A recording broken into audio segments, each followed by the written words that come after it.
Hey, Dr. Darko, where'd you go to get your life and disability insurance? I went to Set for Life Insurance. They helped me save over 30% compared to my previous policy. Wow, I'm paying an arm and a leg for my life and disability insurance. What's that company called again? Set for Life Insurance. Check them out at setforlifeinsurance.com and tell them Dr. Darko sent you. Hey, docs. Are you looking to learn how to become a physician leader? Then Physician CEO is for you. Physician CEO is an accelerated business immersion program designed for physicians and developed by MBA faculty from the Kellogg School of Management at Northwestern University. So learn more at www.physician-ceo.com/DOTB.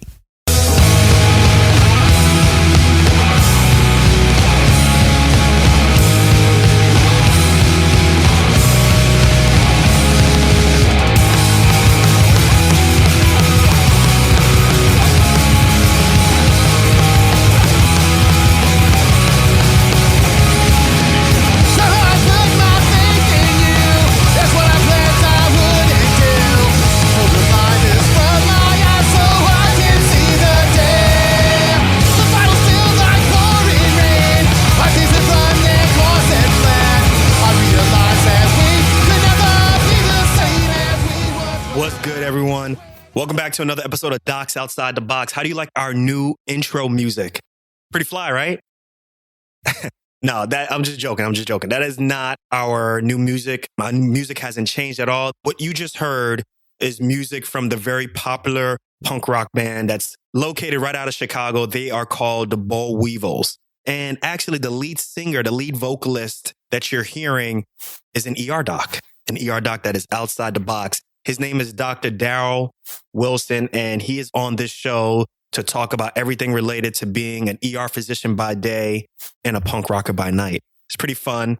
This is going to be a pretty fascinating look into his life. And I'm going to keep this intro pretty short. We're going to be talking about how he got involved in punk rock. We're going to go into the highs, the lows of going one day on world tour and then the next minute getting kicked out of his band. We're going to talk about the family support that he needed from his family, even though the music was very foreign to them. We're even going to bring it into a clinical standpoint. We're going to talk about the difference between interacting with his fans all over the world or when he's on tour versus interacting with his patients. And even the time in which he went from being a punk rocker in a concert to being a doctor at a concert. One last thing, I just want to say thank you all for continuing to share these episodes with others who you think may benefit from it. That is how the show continues to grow. And go ahead and continue to be the cool guys and the cool girls and subscribe to this podcast with your favorite podcast app. Now, without further ado, I present ER Doctor by day, punk rocker by night, Dr. Daryl Wilson with the Boll Weevils. Dr. Daryl Wilson. Yes, lead singer of the Boll Weevils. Welcome to Docs Outside the Box. What's good? Everything's good. I'm glad to be here, Nee. This is great. I'm glad you're doing this show. This is important that people actually have this realization that, besides what we do as healthcare providers, we do a lot of other things outside of this, really outside of the box that makes us full human beings, that people don't always acknowledge that and recognize that. Not only out of the box, but off the stage, man. Because I see your videos where you're like, how high are you getting with those kicks, man? I work out. I do CrossFit like an idiot who does the stuff that, goes to a cult. But I do box jumps. I get my hops. I try and keep myself as healthy as I can for an old man. So I still have the springs inside of my legs if I can keep them for as long as possible. Man. It's important. I tell you, I definitely come to this realization that every time I do that, I'm putting significant strain on my knees and my calves. We did a show. And only doctors think about that, because I was thinking the same thing. I was like, I hope he's taking glucosamine right before he's doing those jumps. It's funny because it's like you stretch a little bit, you do your thing, you're out there and you do your thing. And then I pay for it definitely the next day. My wife is really, you can't help right now because you need help. I'm like, no, this is good for me. It's not very convincing when you're limping around afterwards. And I usually put up a jokey kind of incident report of what happened to me and put up my whole medical report of here's every injury that I had during the show, my performance, but I'll be ready to do it again in a month or so. So there was a point, we played at the House of Blues one time. We did this double show. We played an early show, then a late show. And the early show, I did a jump, landed, felt this pop on my Achilles, and it didn't completely tear, but it was strained. You tore your Achilles? No, it was partially torn. It wasn't completely torn. It was like a strain. And so I'm sitting there going, well, this is horrible. And this is like 5 songs in. We play the set. We got to play another set. We get done playing the set, the second one, and I'm jumping around still because I'm angry, thinking my anger is going to carry me through this. And I got off the stage, couldn't even walk. I limped to the hotel. My wife goes, what happened? I'm like, can't walk. She says, you're dumb. You are just an idiot. I can't believe an intelligent man like you is such an idiot. I'm like, well, it was worth it. And she's like, worth it to you, but not to me. I love it, man. It's fun. I mean, it's definitely fun. The hops are there. I keep them going. I'm proud of myself for being such an old man with hops. So, and you're doing it in Vans. I mean, you're not even doing it like in Jordans. I know. Like really comfortable sneakers. I'm hoping to get that Vans flow. They have to flow that stuff. Like, listen, I'm showing you that this is the revitalizing. My Vans allow me to hop like that. So if Vans is listening, you got to flow some stuff to Daryl Wilson, Dr. Daryl Wilson, Bo Weevils, Vans flow, boom, holla. That's what I'm saying. Let's get some endorsements going on, some sponsorship, Right. But look, man, this is amazing. Like, look, I can tell this is already going to be a fun interview. So Dr. Daryl Wilson, you are the lead singer of the group, the Bo Weevils. Yes. Look, before we get too much into the nitty-gritty, let's take some steps back. Tell us a little bit about where you're from, what med school, all that stuff. Oh, yeah. So originally born in Lansing, Michigan, Midwestern kid, born and bred. About, middle school, moved to Southfield, just outside of Detroit. Lived there for a bunch of years. And then we moved to Illinois and I was a senior in high school when we moved. But I always make a joke. My brother and I moving to Illinois, our mutant ability is that we have this nice ability to be able to make friends pretty easily. Made friends pretty quick and call Illinois my home. This is my formative years, I think, happened really here that formed me into who I am today. Basically, I've been here in Illinois since 87, 88. Did my medical school at Loyola, Stritch School of Medicine. Loved that place. That place taught me a lot of the ethical things and moral things that come along with being a physician as well as just teaching you the science of it all. And I think that's an important thing that we have to remember, that we're treating human beings all the time. And we have to always understand the moral implications of what we do, the ethical implications of what we do. And remember that we're humans as well, that we have feelings and we need to actually make sure we protect ourselves and protect the people that we're caring about. I met my wife there. She was a nurse there. So I met her, Joanne Whiteside. She's wonderful. She's my lighthouse that keeps everything centered in this crazy world that I live in. So I appreciate everything that she does. Then we did my residency training at Cook County Hospital. I did a 3+1. So it's like you did 1 year as an intern. I did that at McNeil Hospital and did a rotating internship and then did my formal training for emergency medicine at Cook County Hospital. So I love that place. That place had a big impact on me as a physician, the people there who were the most wonderful mentors you could ever have to make sure that, I was trained the way that I'm supposed to be trained to be an emergency physician. And so I was there, did my training there, then I've now been practicing out in the western suburbs of Chicago. Been now at Edward Hospital and I love the place. I'm the EMS medical director there, as well as working, of course, in the ED. So I'm in charge of a lot of medics and their protocols. And I can't say that this is one of the best things I've ever chosen to do in my life, being an emergency physician. I love it. It allows me the free time to do things outside of medicine pretty easily. But I think that no matter what you do, you have to find this free time to do these artistic endeavors that you want to do or the things that make you feel full. But I mean, my plate when it comes to what I do as a healthcare provider, as an administrator, I'm very fulfilled in what I'm doing. I appreciate all the opportunities I've had to learn. I appreciate all the opportunities I will have to learn at the places that I'm at and all the things that I'm doing. And I appreciate the people around me because they help to foster an environment that is ripe for continuing to grow and move forward, which is good. So, you're not the only Cook County alum, I guess, on this show. Maybe about 3 months ago, I had Dr. Robert Gore, who was on the show. I don't know if you're familiar with him, but are you familiar with Dr. Robert Gore? That name sounds familiar. I can't say for certain, though. But he's the ER physician. He graduated around, I want to say 2005. That's way after me. 2006, I believe. Yeah. And he's now practicing in Brooklyn, New York. And he started this program called CAVI, Kings Against Violence Initiative, out in Brooklyn, New York. And as a matter of fact, he's going to be a CNN hero. It's a small world. I met him because I'm a trauma surgeon, really interested in trauma. I ended up doing a sub-I at Cook County. Nice. When the new Cook County was out there. Stroger Hospital. That's Stroger Hospital. That's not Cook County, that's Stroger Hospital. I know. There's a difference and stuff. You were there in the real. I was there in the real field. Yeah. Yep. Real deal Holyfield right there. I was in the real deal. It's that Stroger Hospital you were at, sir.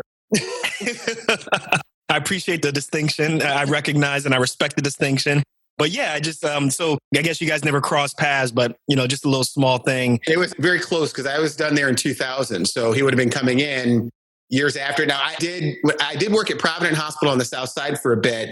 And I did come back and do a couple of attending shifts at Cook County proper. But by the time had left Provident and then had moved on to other places, he'd have been just starting. So I didn't get to meet him, unfortunately. Okay. Well, look, I mean, obviously There's an opportunity now, though. Now we have this connection. So that's what I'm saying. I mean, this is really amazing, though, because you are literally a physician by day, dad by day, husband by day. Yes. But at night, you're a punk rocker at night. Like, let's talk about this. How did you get started with music? What was your inspiration? Take us through that story. So, I mean, my mom, who was a PhD, my mom, as a child, she was always into music, and we had music around the house all the time. My dad, we had music around the house all the time. My mom even had, offered a contract to sing at Motown back in the day, but she never. Are you serious? Yes, I'm serious. So she never. So music is in your blood. Yes. So she never took it. She went on to pursue higher education, and that was it. But she had that opportunity to be a singer, and she was a great singer. She sang in the choir. My grandfather was a minister at their church. Aretha Franklin was in their church. So what? Church family. Are you serious? Back in the day, so they knew people back in the day. I didn't meet all these people, of course, as my mom talked about when she was a child that she knew these people. But she was a singer. My sister can sing, my brother can sing, everybody can sing. But there was music always in our house all the time. And my parents would be playing like Sly and the Family Stone, playing. My sister had Prince on all the time. All these things that made us love music, all of it. And as I grew up, I started to really get more involved in music that was more aggressive. My parents separated and then divorced. And of course, you're full of teenage angst as a boy anyway. The rebel years. Yeah. So you find out, what are you going to do? You can either go down a pathway of being really, really, really, really pathologic, or finding some outlet that would be aggressive, yet in a way it's going to be productive and not destroy you in some senses. And I found that here's some rock and roll songs. And I was like, well, rock and roll sounds pretty cool. I liked it. And AC/DC was a band that I heard back in the day. I'm like, this is great. Then I heard Iron Maiden. I'm like, this is great. I love this aggressive stuff. This is crazy. I love this. And then I remember there was a buddy of mine who I was trying to get into skateboarding because I wanted to do things that were kind of aggressive and to kind of get my body moving and just thrash around. And this guy brought a tape to this park we were skating at. And he said, hey, you should listen to this music. And I said, okay. And so he gave me this tape, and it was a tape with the Germs, the Adolescents, and the Angry Samoans. And so I listened to this tape and I was like hooked. I love this. This made me feel, the music was what I understood as being an angry kid. And it expressed my anger and angst and everything that I felt that was happening around me. The world was horrible. Everything was this, but this explained it and made it palpable, and I could taste it and I could spit it back out and be like, yeah, that's what the world was like. And I could deal with it. So me against the world, basically. Me against the world. And what year is this? God, this is 83, 84. Okay. Then I was getting into punk. So then we moved here to Illinois, and I still was into punk because I'm just into that. That's me. And was introduced to Chicago bands that I'd heard of. I heard of the Effigies and things like that. And finally it's like, hey, you got to listen to this band Naked Ray Gun. And I'm like, okay. So I heard this band Naked Ray Gun, and I'm like, this is amazing. This is gritty. This is Chicago. This is it, man. This is my place. I love Chicago. But at this point, do you play an instrument though? Like, is that even important? Not at all. I played the drums for maybe a short course. Gotcha. And it was and I played the clarinet in fourth grade for about maybe 4 classes. It was almost this bad Leave It to Beaver episode where he's supposed to play the Old Gray Mares. Seriously, I was had to play the Old Gray Mare, and I could play and that was it. They said, go back to your class. So I knew that was going to be But I took the clarinet home, had all the reeds. My mom was happy. She's like, boy, that was ridiculous that you didn't even practice. But, I was a singer. My voice was my instrument, not the clarinet. I came to Chicago, started listening to Chicago bands, started going to shows here, and I met my buddies in the band. They were going to shows too. We were all hanging out. We were the survivors in the front, going to shows all the time, surviving the skinhead wall of death. And we were like, hey, man, they thought I looked cool. They said, sing in our band because you look cool. I'm like, all right. They didn't know if I could sing. And so they handed me a tape. The next thing you know, I'm at a practice and we're writing songs. And then the rest is history. We've been doing this now since 89. So that's kind of my whole foray into getting into performing. And my whole goal it being in a punk rock band was just to meet my heroes who played in other punk rock bands. And I got to do that, but it just kind of grew from there, where it's just like, hey, we weren't that great, but we weren't that bad, and there weren't that many choices. So of course you're gonna be like, that's pretty okay. Can you remember where your first show was at, or what it was like? Yes, my very first show that I played with the band was wonderful venue to play, the Metro. It was called the Cabaret Metro back then. And the Metro was like the epitome of where you wanted to be in a band playing on that stage. And we got to play with my heroes in Naked Ray Gun. We got to open up for them, which was crazy. It's like, how does that happen where you get to come, you have some guys who started a band, you come in and your first show is opening up for Naked Ray Gun at the Metro.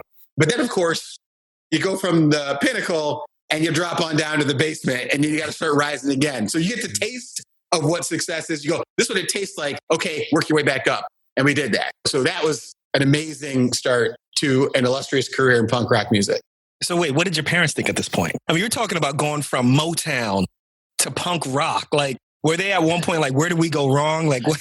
Let's hear about that. Let's hear about that, man. The thing about music is just music, man. It's a universal language. There's nothing about music that is black, white, except for when it's written on the page. That's about it. I mean, it's like the messages behind music and songs are universal. I mean, if it's about sadness or about, you know, a breakup between you and a girl, man, that's what songs are all about when you're an adolescent boy. It's like, hey, that girl didn't like me. Oh, this sucks. That's what rhythm and blues songs are about. You think about soul singers and what they're singing sometimes, and guys are like going, you, and you're like, I love you. That's the same thing as going like, I hate you because you don't like me. It's the same. Right. So music is universal. It's just a matter of what's pleasing to the ear, what gets you kind of a feeling of familiarity with what you're feeling at the time. So music is feeling, and whatever you're feeling, you can find a genre of music that can actually kind of emote that in some way.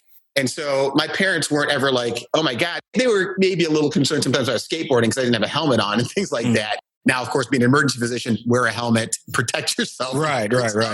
But, you know, going to shows. Love the PSA. I love the PSA in the show. Right. But my mom was just like, hey, you're going. She trusted me, my brother and I. My brother wasn't going to punk shows, but they taught all of us as kids to be respectful of yourself and make sure you never compromise who you are.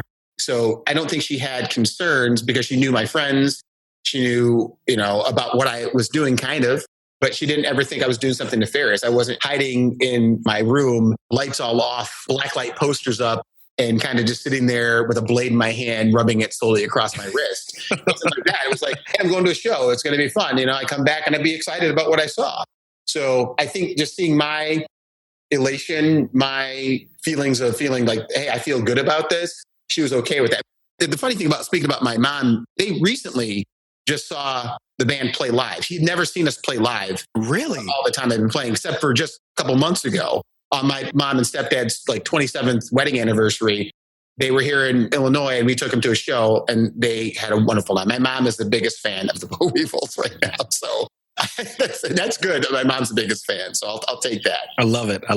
Let me ask you a question because I always get confused about how it works with rock bands. So as the lead singer, like who does the majority of the writing? Does someone just kind of show up and give you like a writing, say, I want you to sing this? Or is it like you guys are writing music all together? Because it's a collaborative effort. So it's like, I mean, I have some of my best friends are in the band with me. My buddy Ken, who I've known forever. I love him. Both Pete, our drummer, and Pete, our bass player. Those guys have been friends of mine forever. I mean, really, Pete, our bass player, was our first roadie on our first tour. He didn't do a lot of carrying of stuff. He drove the van, but decided not to carry any of our equipment, which is funny. And he brings it up every time I talk to him. But so those guys, we have this kind of melding of the mind where we know what the next step that somebody's going to play. Like Ken will bring a bunch of riffs to practice and start playing the riffs. And then we'll start kind of just playing along. And I might have a theme in my head of something. And then I can start coming up with lyrics that go along with that. Usually starting with a chorus of something, because a chorus is what brings you back to it, saying, this is what we're talking about. This is why we're yelling. This is why we're screaming. This is why we're pointing. And that's kind of the thing. So I have a theme. Ken comes up with a guitar riff. You know, he brings it there and it all comes together. Sometimes things don't work. We just take things and melt it together, we throw it out. But a lot of times, since we've been so collaborative for such a long time, we usually know what the next chord change is going to be or how I might sing a song. Ken will come with something and go like, I think I know how you're going to sing this. And he's usually right. in the beginning, we weren't really good at taking criticism from each other. Where if you said, hey, you should play it this way, it's like, dude, I play guitar. You don't play guitar. Don't tell me how to play guitar. Ooh, stay in your lane. But now as we've matured and gotten older, I mean, all those little petty things that you actually squabbled about back in the day that really you thought were important that really aren't. The writing effort is much easier because we can take criticisms and say, hey, you've done this better before. So sing this a different way. Because what you're doing, you're phoning it in right now. And then you can get called out for it and go like, okay, you're right. So the effort to write songs is really a mishmash of collaboration where people come with riffs. People might coming with lyrics to a practice never works. It's usually, here's the song, here's what it sounds like. And you get a feel for what that theme is. And then it's like, oh, I had a theme about this. And then you start putting the words together. Then it all kind of then becomes gelled and then it cooks. And then you have a song. It works. So who's the Bobby Brown of the group? Like who's the Michael Jackson? Who's the, or whatever the relation is in any rock band who's got kicked out? Like who's the pain in the ass? Who's the one that you're like, man, we almost kicked you out like 9 times. Like, is there such a thing in the group? I was kicked out before. I mean, are you serious? Yeah, the band broke up before because when I started residency, I had to leave in the middle of a tour to go start residency and they were pissed. Then they came back. I played a big show with them. They were pissed. And then the next show we played, they said, hey, this is our last show. I'm like, okay. Yeah, it's our last song. I'm like, last song ever. We're not playing anymore. I'm like, whoa. So we've all had our moments where I was kicked out of the band at one point when the band broke up. But yeah, I mean, every practice, Ken quits, our guitar player quits every practice. So I mean, that's one thing. When he doesn't, there's something wrong if he hasn't quit by the end of practice. So we all have our own nuances of our personalities. I'm probably the face of the band in some sense, and people come up to me and talk to me more. And I'm pretty easygoing about stuff. Pete, our drummer's pretty laid back and pretty just chill. Our bass player, Pete, is the wild man. He's up there. He's always like ready to go. And then Ken is kind of our guy who is business, strictly business sometimes, but he's really cool too. I mean, we're all fun people to hang out with. But yeah, if we had to say that, are we all semi kind of moronic in some sense? Yes, we all are semi-moronic in some way. And there are people that are going to pick out and say, I don't like him for this. I don't like him for this. I don't like him for this. But as a group, they're pretty cool. So that's what I think. And now, a word from our sponsor. Understanding how to run a business in medicine will put you at a unique advantage in the future. Whether it's leading a hospital, practice, or starting a new venture, the Physician CEO program will put you in focus from day one. Physician CEO is an accelerated business immersion program developed by MBA faculty from the Kellogg School of Management at Northwestern University. The Physician CEO program provides an intensive MBA-style education made up of modules, with each module covering topics from leadership to entrepreneurial ventures. Because of their individualized structure, each participant leaves the program with their 1, 3, and even 5-year business plan, all designed to function in the real world. If you're a physician who is looking to start your own venture, lead your practice or department, or even start planning for succession out of medicine, then you can't afford to miss this opportunity. Class is filling up. Learn more at www.physician-ceo.com/DOTB. So it seems as though you fell in love with music first. Like, when did medicine start to rear its head and maybe ugly head into the picture? So the funny thing is, I always wanted to be a physician since I was 7 years old. So medicine was probably the first thing that I really was in love with. And that came about because of watching my grandfather die of cancer. He was a barber in Saginaw, Michigan, and he was dying of cancer. He had a GI cancer at the time, and I'd never seen my father upset in my life. My father was like a pillar of strength and my hero. And I'd never seen anything about him that would make me think otherwise until I started to learn more about my father. And then I learned a lot of things I didn't particularly care about for him. But at the time, when you're a 7-year-old kid and you see your dad crying, that's the first time you've ever seen your dad cry. And you're wondering what's going on. And you figure out, well, his father, my grandfather, is dying. That was pretty big. Yeah, that was a pretty big thing for me. It was a big transition for me. Like, this is not the way this is supposed to work. I hadn't seen anybody die in my life. And so we went to visit my grandfather in the hospital, and the hospital was as I've said this in other interviews, a cold, stark, very dank place, a place that wasn't full of joy, a place that you thought, hey, this is where people are going to be cared for. It felt like a place where they were just putting people away and like, we didn't care about this. And my only interaction with physicians was my pediatrician, Dr. Wortley at the time in Michigan, who was great. All I felt when I went to go see him was this is like caring. This is cheery. This is the way this goes. I felt comfortable. I felt confident as a little kid going to see this physician who would draw little Daniel tigers on my little, Band-Aids as they would take our finger sticks and things like that. So when I went to the hospital, I said, this isn't how physicians are supposed to be. This was not the way I thought physicians were supposed to be. And I felt that my grandfather was just dying alone and sad. And I said to my parents, I said, I'm going to become a doctor so that people can get treated well. I don't think this is the way this is supposed to be. Hospitals felt bad. I wanted to change the way that was supposed to happen. And so that was my first inroads into being a physician. All along, I thought as a kid, I want to be a stuntman. I want to do all this crazy stuff, but I wanted to be a physician since then. And then my grandmother, fast forward when I was in high school, she was diagnosed with breast cancer. And this was my dad's mom. My parents had been divorced by that time, but, I still was in touch with her. And she moved to Arizona. And I remember talking to her on the phone. We were going to go visit her. And she was really sick at the time. And I was talking to her and I was giving her very just kind words and words of encouragement and things like that. And she told me, you're going to have a very good bedside manner when you become a physician, is what she told me. And within the next 3 days, she was dead. So I didn't get to go out and see her. So that kind of made me go, hey, I'm meant to do this. I'm meant to help comfort people in their time of need. And so medicine was full bore at that point. And yeah, I still was listening to punk rock, things like that. But then music came as a secondary thing afterwards that, hey, I fell into that while I was in college and getting ready to go on to med school. And I remember a girl I was dating at the time, who was not my wife, a girl I was dating at the time who was there when I started in the band, who was a punk rock girl, told me something, and I will remember this to this day. There's no way you can be a doctor and be a punk rocker at the same time. You can't do those two things. She told me I can't. And I was always taught by my parents that the only person that can tell you can't do something is you. And if somebody else tells you that, I'm going to prove them wrong every time. And so I'm like, whoa, this is what I enjoy doing. You're going to tell me I can't do the things I enjoy together? And she also had a bias versus physicians, thinking all physicians are basically horrible human beings. And you're going to turn into a horrible human being by being a physician. I'm like, well, this is what I'm doing. You're dating me and you're going to say this? And so, of course, we broke up. But she did try to call me at the end of medical school because she had to just try and, wait and not go through all that other stuff and try and get there at the end. It's like, no, it's too late. You got to come through the suffering. You can't just get it to the end and see the forged steel. You got to hit that hammer on that hot molten metal. And you got to co-sign some loans, lady. Come on now. Exactly. You know what I'm saying? You did not put their signature down on this. So, I was in love with medicine well before that. And it was all because of the interactions I had with physicians beforehand. And then mentors I had in college where I went and did like a Robert Wood Johnson program and met a bunch of physicians because I didn't see physicians who looked like me yet. And when I finally saw physicians who looked like me, I knew for certain I can do this. I'm going to be that. I'm going to be that next generation of physicians who's going to inspire other people to do it as well. And I love that was my big push that helped me to get the rocket fuel. The rocket was built and it was ready to go.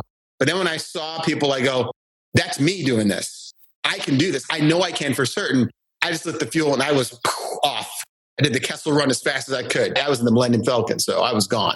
So how did you balance medical school with going on tour or with going to different shows? That's got to be really tough. So it was tough because I swear in medical school, the way it was set up before is that you'd have all your didactics for the first 2 years. Mm-hmm. And I would have this time where I'd be off. You'd be off for summer, then you come back and do school again.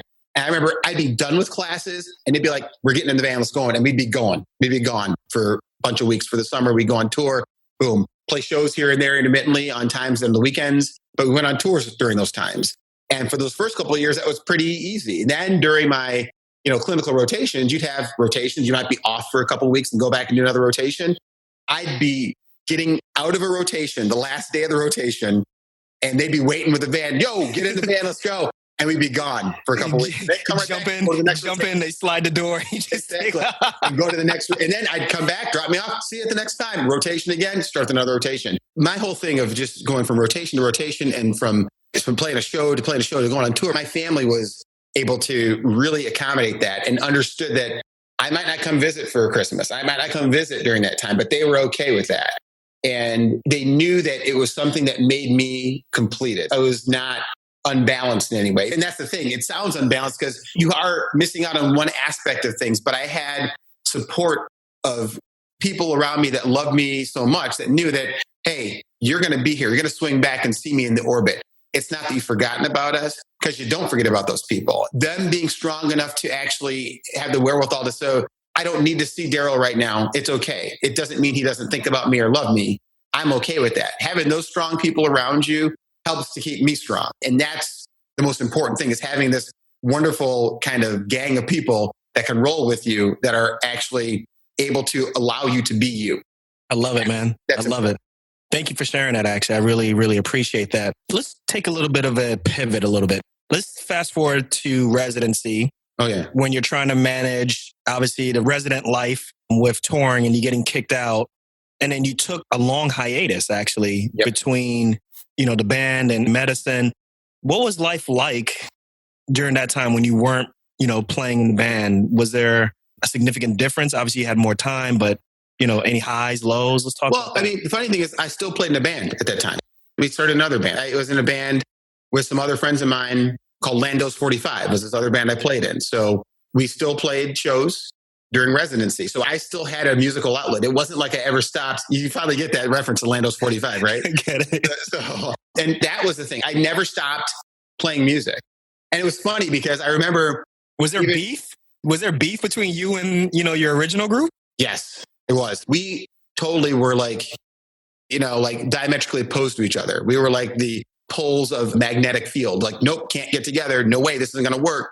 And so we were hating each other. And it was funny because I remember we were playing a show as Lando's 45 with me and my buddy Mike Catani and Etch and all these guys. We were playing the show. And the guys, Bob and Ken from the Boll Weevils, were at the show. And they were watching us play. And I remember them standing there looking at it, and they were like just shaking their heads, just disgusted. Like, this is like a scene from Purple Rain, basically. It is. They were like, who is the time and who is the revolution? Right. So they were disgusted. And I remember talking to Ken about that later on. He's like, you walk around with some other girl, like watching you walk around with some other people, like you're cheating on us or something. I'm like, well, no, you guys broke up with me. It's like, that's the thing. I was moving on. It's like, that's how that goes. And they moved on. They played in other bands too, but it was never really the same. And then we got back together on kind of a whim. It was like this whole... All right, let's talk about that. Let's get into that. What brought you guys together? What was that like? Did you guys just hug it out? Was it like a big argument? Like, what happened? Well, funny thing is, Ken became a teacher, then a principal at school. He understood now what it meant to have your professional life and then do this on the same side. It was hard to manage, but you could do it. So he kind of had a better understanding. And he and I reached out to each other and said, hey, this was dumb that we had this kind of falling out. And my wife said it. My wife was big on like, why are you guys acting like teenagers when you guys are adults? And you guys have been friends forever. Why are you not friends anymore? What was the real rationale for that? And people felt hurt feelings at the time. And we became mature adults and said, well, semi-mature adults, I'd say in some senses, but we became more mature adults and we reconciled. And him and I got together, started playing in a band together. This is the third band now. Yes. So we started playing in a band together. And so we then had this offer to do a show for some friends of ours, Monica and Justin, for a radio station for Loyola, WLUW. It was a benefit show at the Metro. And they wanted us to get back together with the Boll Weevils to do the show. So they contacted Bob, our former bass player. We got our new drummer, Pete, who's our drummer now. And Pete is an amazing drummer. I love him. He's one of our best friends. And Pete, he just made it all gel. And so we get together. The stipulation was we went to this practice. If the practice sounded horrible, we weren't going to do it.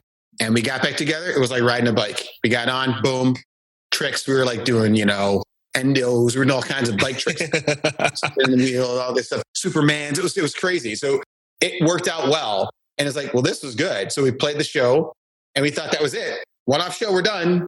Then Riot Fest came along and said, hey, we'd like you guys to do this show. And we're like, all right. So we did it again.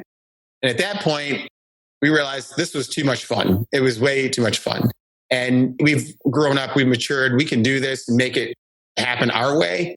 And we've been playing ever since. So since 2006, we back together. 2006, back together permanently since that time. So one thing that I think is missing from this, though, is, we're talking about you being in a band, also being a physician, and like kind of the things that go behind it, though. But like, we want to hear about the arc. Like, how high did you get with this band? Because you're talking about coming back. People want you to come back. You're getting asked to come to different shows. You're on TV. Like, prior to this, like, how high did you guys get? Because it sounds like you guys were really, really famous. So I would never say we were really, really famous. We were famous enough, I guess, in some sense. Let's see. We weren't in the Avengers, if you're going to superhero references. Okay. We weren't even Daredevil or Luke Cage on the street level kind of hero. I wouldn't even say we were Moon Knight in some senses. I would say that we were more, I mean, they were kind of probably schizophrenic like him, but I mean, we'd be more like, if we're going DC, Bronze Tiger, maybe kind of DC. Okay. Maybe Suicide Squad, Bronze Tiger-ish. I went from Marvel to DC at that point, by the way. I'm sorry for all my geeks out there. But we were popular enough. We were on a label out in California and we toured a bunch. We were getting offers to play overseas in Japan and Europe, but couldn't do it because of medical school at the time. I didn't have the time in residency. So we had opportunities that were afforded to us that I just couldn't take, that probably would have springboarded us a little bit farther. It's like, we weren't like the most popular band. Like we're not a Circle Jerks and things like that, but we run in circles with a lot of these bands and a lot of bands might know us. So it's popular enough that I used to get a royalty check back in medical school. Really? Okay. It would pay for my Taco Bell for a while. It would do that at the time. Extra cheese. Got you. Yes, it was all good. Yeah, people did want us to come back. We were a Chicago band that was pretty popular, and locally we were pretty big. And then some international and nationally known stuff.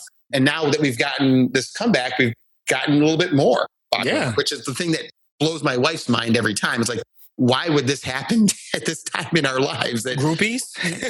Oh, yeah, they're great. That suddenly that you'd have this, sudden, resurgence of popularity at this late juncture in life, which is good. I mean, it's fun. That's what it is. It's fun. And we have a good time. Hey, so compare and contrast the experience of interacting with patients versus interacting with fans. In some senses, it's the same in some ways, because you have this, especially as being an emergency physician, you have a performance you're doing almost, because you have to be able to find a way to find commonalities and common ground with a person who's kind of a complete stranger to you.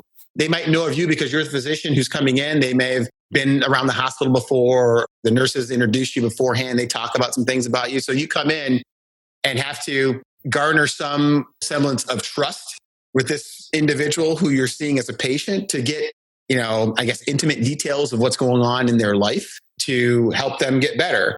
And interacting with fans are easier in the sense because they're coming to you because they want to see you most of the time. People in healthcare don't want to see you half the time. They're there because they feel horrible.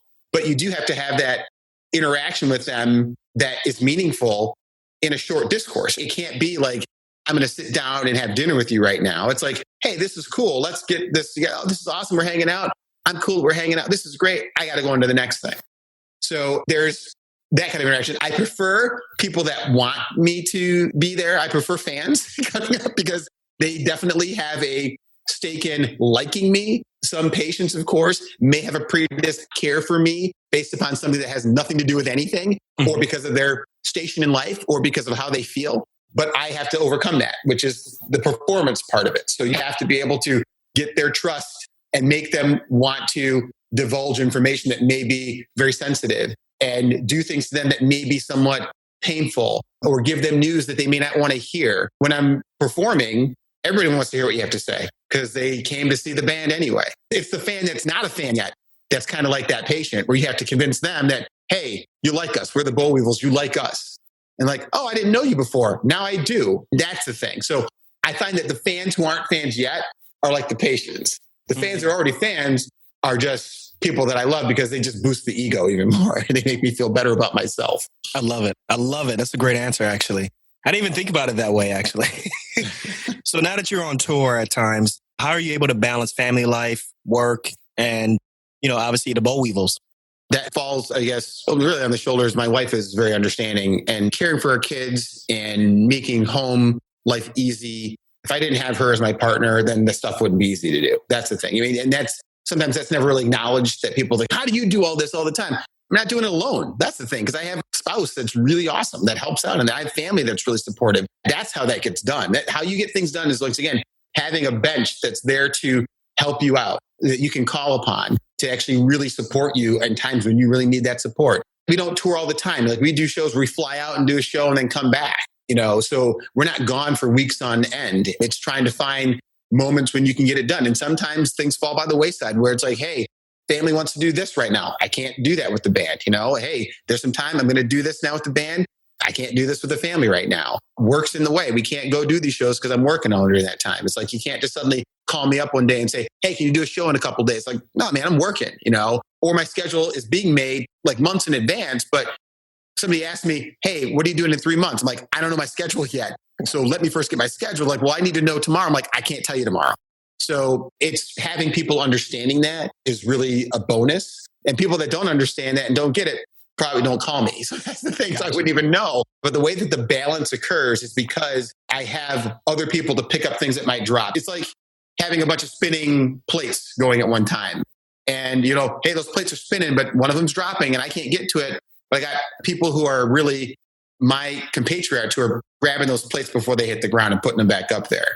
So if I didn't have my wife, my mom, my stepdad, my brother, my sister, my friends, my colleagues at work and the support of the administration and things like that, I couldn't do all this stuff. So I am a person who is blessed to have a wonderful supporting cast of people around me. And really, I'm more the supporting cast. They're the people that are actually forefront and producing the show and, directing the show, and you're doing wardrobe, and all those things are important to make the person who thinks they're the star look like a star. Because if you didn't have all that stuff, you'd be sitting there just acting out a puppet show at your house. That's how that would go down. So that's how I balance it. It's because it's not balanced. Other people pick up the slack when the slack is falling off. Now, is it true that while you were performing once, a woman passed out into the audience and you had to go into doctor mode? That happens a lot. Oh, wow. Okay. That's happened in a bunch of different things. I mean, there's always been moments where that's come into play. We were just in England. We were playing Rebellion Festival, in one of the oldest punk rock fests in the world. So we were there and we were going to do a set, and this lady had like passed out and she's laying there. It's like, what is going on? And the medics arrive there and I'm just like, well, I can't just walk by her. I'm going to sit there and so I go down and start talking to her and look and she was gooped up on some, intoxicant at the point, and it wasn't alcohol. So, and it's like, she was fine. I was there. I helped out. I went on to the next thing. But then there are other people that were succumbing to heat emergencies that were in spots and they're going down. So this guy's like, laying there. He's sweating. He's tachycardic. He's been drinking alcohol all day. He's laying there. The medics there, they're trying to get a line. I'm thinking, do I help him start the line or not? I mean, I'm like, so that's like, what's the Good Samaritan rules here? Right. Like, I don't know. I'm over here in England now. Like, I don't know. I'm part of the royal health system. I don't know what I can do here. But I mean, we've had experiences throughout all of my career where there's been a mishap or something that occurs at a show where I've had people stage diving. They come up, they have this huge head injury. They get this gash on their head. I'm looking, I'm like, no, man, you can't stay here. You have to go to the hospital. Can't you just look at this and I'm like, no, I don't have anything to do to fix this right now. I have no lidocaine. I have nothing to suture you with right now. You need to go get this looked at. And you're kind of a little dazed. So I know you have at least a concussive injury. You got to go get looked at. You probably need your head scanned right now because you're kind of walking goofy. Might be the booze, but hey, you need to go get looked at. No, I'm okay. I'm like, I'm the doctor here. No, don't tell me you're okay. If I'm telling you to go to the hospital, you should go to the hospital immediately. So, but I just caught you in a crowd surf. I know. Your fault, Doc.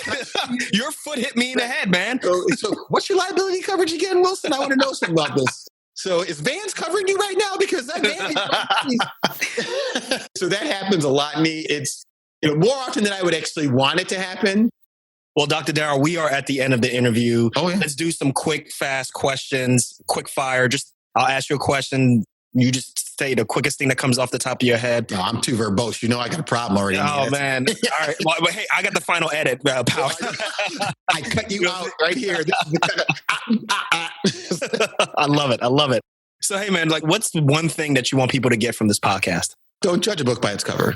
Take everybody that you meet as an individual and go out there and meet them. The world would be a much better place if you just looked at people and said, I'm interested in who you are. Let me know who you are. And then, hey, let me know who you are, and then get together. So don't judge a book by its cover.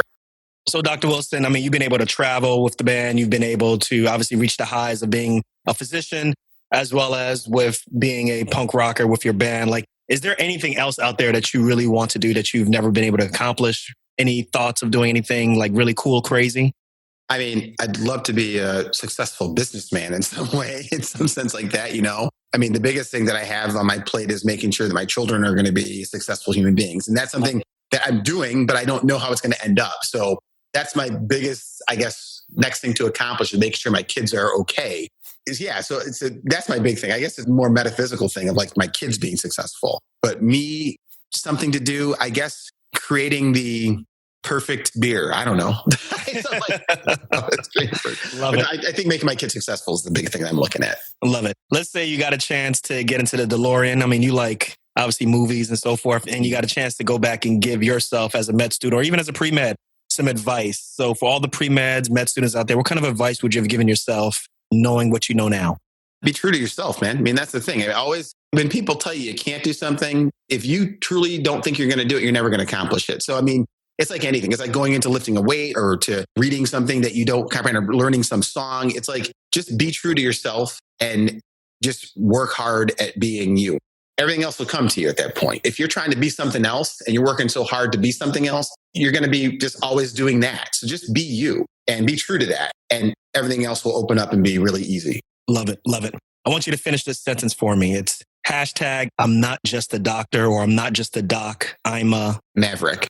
Love it. Love it. I don't think anybody's answered that before, actually. I thought you were going to do punk rocker, but okay. I love it, man. I love it. Well, look, Dr. Daryl Wilson, man, I really, really appreciated you coming on the show. You truly are a doc outside the box, definitely non-traditional. And, you know, I think the audience has learned a lot from you, has definitely learned about being true to yourself and all the highs and the arcs that it can take you through. So thank you so much for being on the show. Thank you for your time. Man. Of course, man. Everything's possible in the world. You just got to just reach out and do it. That's the bottom line. Hey, when's your next show? Let's tell the audience how we can learn more about you, where we can. Yeah, you can see us on touring, all that. Oh yeah, we're on Twitter. So you find, the Boll Weevils Chicago on Twitter. You got us on Instagram, the Boll Weevils on Instagram. I don't even know where it is, but it's on our Instagram. We're on Facebook, of course, which is an ancient social medium out there. Facebook, the Boll Weevils. We're also going to be playing some shows coming up. We're playing in Chicago here. We're playing at our wonderful spot called the Liars Club, one of our favorite places to be, on September 15th, a show that's kind of after the end of a little festival. There's Riot Fest is playing that time. So we're going to be playing, it's not an official Riot Fest show. It's just a show at the Liars Club. We're also playing September 22nd in Lisle, Illinois, at the base camp in Lisle, at the Punk the Burbs Fest 2, which is going to be really nice. Also going to be playing in Denver. So if you're in Denver, October 13th, we'll be playing at the Anxious Little Friends Fest, which is the inaugural fest with the Riverboat Gamblers and Off With Their Heads and Spells. It's going to be a great show out there in Denver. So October 13th, we're playing. The festival's from the 12th to the 13th. And also we'll be playing the fest down in Gainesville, Florida, one of the last punk rock fests of the season. Great fun time playing on that Saturday, Paper and Plastic Showcase. So we got some shows coming up. So if you're around somewhere in the country, you want to travel to see the punk rock doc, as they say, please come out and support us. Go see us on Facebook, like us, set up a conversation with me, and I'll probably say some witty banter back to you about something. So we got shows, we got records. You can go online to find us on our Bandcamp page and buy our records, and they won't make your ears bleed that badly. So love it. I love it, man. Thanks again for being on Docs Outside the Box. Of course. Anytime, Nia. I appreciate it, man. Thank you for having me on. And that's a wrap. That was a really good episode. I really enjoyed it. I'm looking forward to your critique, your feedback. Go ahead and hit me up on social media or email. Let me know your thoughts. Also, please make sure you go ahead, share this episode with someone else who you think would benefit from this. And as always, make sure you're subscribed for all the latest and the greatest that comes with Docs Outside the Box. So check it. I'm going to catch you all on the next episode. Before I jet, though, remember one thing. We only got one life. Let's make it count and live outside the box. Peace.